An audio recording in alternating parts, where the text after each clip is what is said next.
আদা আর বাতাসা দিয়ে ক্যান্ডি বানাবো। তো আদা দিয়ে দিলাম, এখানে 150 গ্রাম আদা আছে, 150 গ্রাম আদা আছে, আর এখানে বাতাসা আছে।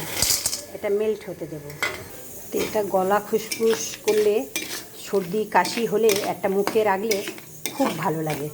তো এর মধ্যে আমি একটুখানি দেব হলুদ গুঁড়ো আর একটু নুন, এই যে নুন, আর একটু একটু গোলমরিচ গুঁড়ো, একটু গোলমরিচ।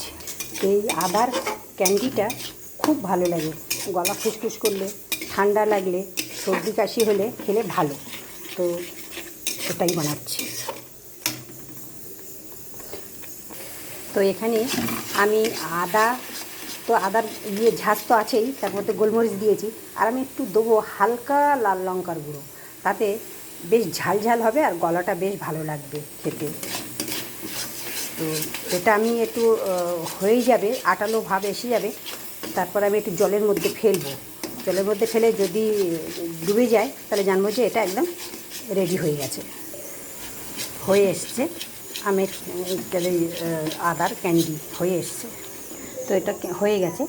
আমি একটু জলের মধ্যে ফেলেছি, জলের মধ্যে যদি শক্ত হয়ে যায়, এই দেখুন শক্ত হয়ে গেছে মানে হয়ে গেছে। তো এবার আমি নামিয়ে নেব। এই দেখুন এটা ছোটো ছোটো করে রাখছি আমি, সবগুলো করে আমি চিনির গুঁড়োর মধ্যে রেখে দিচ্ছি।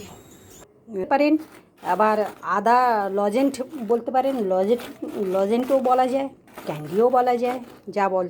এবার সব করে দেখাচ্ছি। এত সুন্দর হয়েছে, এটা বানাবেন, খাবেন আর আমাকে জানাবেন কেমন খেলেন। তো ধন্যবাদ।